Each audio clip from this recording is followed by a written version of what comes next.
Welcome guys, कैसे हैं? आशा है अच्छे होंगे। साथियों, सी प्लस प्लस में लूपिंग स्टेटमेंट के अंतर्गत आज आप लोग सीखेंगे कि किसी भी दिए गए नंबर की टेबल हम किस प्रकार से जनरेट करेंगे। ये प्रैक्टिकल सीखते हैं इस वीडियो में, तो इसमें अंत तक बने रहिएगा। नमस्कार साथियों, मेरा नाम है मनोज कुमार और आप देख रहे हैं कंप्यूटर ज्ञान गुरु चैनल। तो चलिए सीख लेते हैं।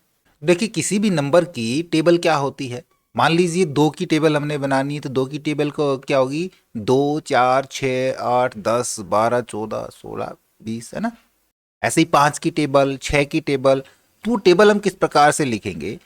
तो उसके लिए मैं यहाँ पे प्रोग्रामिंग करूँ, उससे पहले मैं ये चाहता हूँ कि मुझसे पहले आप प्रोग्रामिंग करें। किस प्रकार से? पहले इसका एक थोड़ा सा लॉजिक समझिए। मान लीजिए हमने 2 की टेबल तैयार करनी है, तो हमने कैसे प्रकार से लिखना पड़ेगा? हमने 2 1 जा 2, 2 2 जा 4, 2 2 जा 2 3 जा 6, 2 4 जा 8, है ना।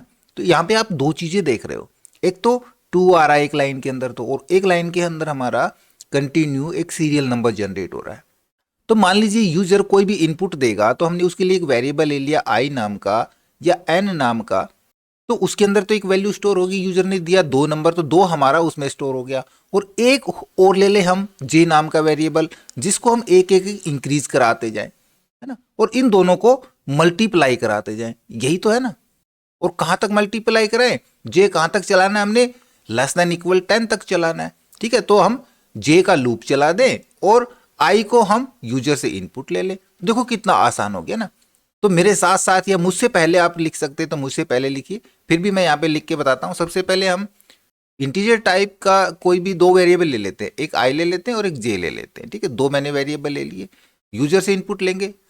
सी आउट के अंदर हम यूजर से इनपुट ले लेते हैं। एक लाइन के अंदर एंटर ए नंबर, कोई भी एक नंबर इनपुट कराए यूजर, और इस नंबर को हम सी आई एन में स्टोर करा लेंगे। किसको स्टोर कराना है? आई को स्टोर कराना है। यूजर से हम आई में नंबर ले रहे हैं। ठीक है, अब इनिशियलाइजेशन हमने कहां से चलाना है? हमने एक नंबर से चलाना है। तो जे को हम सेट करा देंगे एक नंबर के ऊपर। और वाइल लूप से पहले देखते हैं, फिर लूप से देख लेंगे, फिर फोर से देख लेंगे। वाइल हम चलाते हैं। कहां तक चलाना है? हमने हमने जे को चलाना है लेस देन इक्वल 10 तक। ठीक है ना। बिल्कुल सिंपल है, इतना आप समझ ही गए। मैंने तुरंत ही स्टार्टिंग में समझा दिया। क्या? तो जैसे ही ये लूप चलेगा और इसको कंडीशन ट्रू मिलती है अपनी, तो अपनी स्टेटमेंट के ऊपर आएगा और क्या स्टेटमेंट प्रिंट हो जाए यहाँ पे सी आउट के अंदर आ जाए। यदि आप एक ही लाइन में लिखना चाह रहे हैं तो कोई बात नहीं, सिंगल एक लाइन ब्रेक के साथ आप उसको प्रिंट करा सकते हैं। और यदि चाहते हैं कि अलग अलग लाइन के अंदर आए, तो हम एक लाइन ब्रेक यहाँ पे यूज करा लेंगे। और सी आउट के अंदर फिर से हम ले लेंगे आई मल्टीप्लाई जे। हमने आई और जे की मल्टीप्लिकेशन ही तो करानी है। बस हो गया हमारा काम। और एक एक जे को इंक्रीज करा देना है। और लास्ट में आएंगे, यहाँ पे करा देंगे हम रिटर्न 0 को। बस सेव करा लेते। अब देखो किस प्रकार से ये काम करेगा। मेरे को समझाने की जरूरत नहीं है ना। मान लीजिए यूजर ने दिया 2। ठीक है, 2 दिया, आई के अंदर 2 नंबर आ गए हमारे पास। जे को हमने 1 पे सेट कर रखा है। कंडीशन देखेगा, क्या जे 10 से कम है? देखो 1 पे ही तो है, जे 10 से कम है, एक ही है। बिल्कुल नीचे आ गया, यहाँ पे नई लाइन के अंदर चला गया और आई मल्टीप्लाई जे। आई 1 है, जे 2 है, तो कितना रिजल्ट आ गया? 2 आ गया। फिर से जे इंक्रीज हुआ, ये ऊपर गया, तो देखा यार जे 10 या उससे कम है, अभी भी कम है।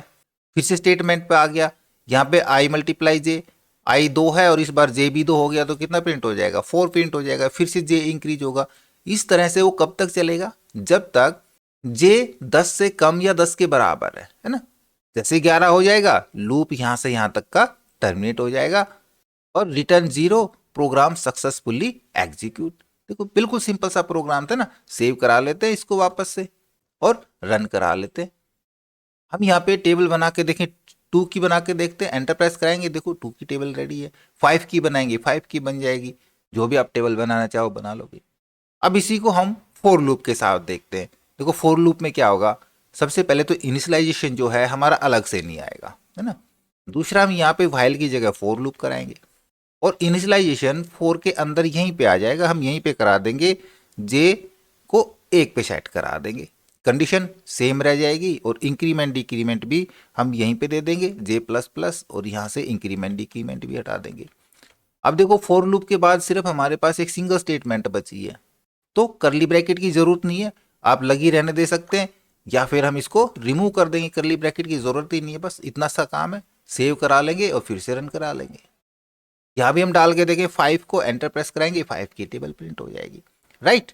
तो एक बार प्रैक्टिस करके जरूर देखना और जो भी हम प्रोग्राम समझाते हैं तो उसका लॉजिक समझने की कोशिश करना। ओके, आशा करूंगा वीडियो आपको जरूर अच्छा लगा होगा। इसी प्रकार अच्छे अच्छे वीडियो देखते रहने के लिए लगातार हमारे साथ बने रहे। हमारे वीडियोस को ज्यादा से ज्यादा अपने दोस्तों में शेयर करें, लाइक करें और यदि नए हैं हमारे चैनल पे तो हम सब्सक्राइब जरूर कर लें।